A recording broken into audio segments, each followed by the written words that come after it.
يا أيها الذين آمنوا إذا نودي للصلاة من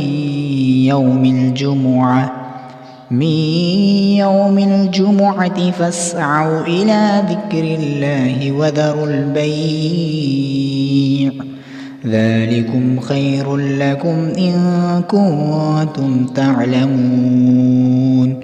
فإذا قضيت الصلاة فانتشروا في الأرض وابتغوا من فضل الله واذكروا الله كثيرا لعلكم تفلحون.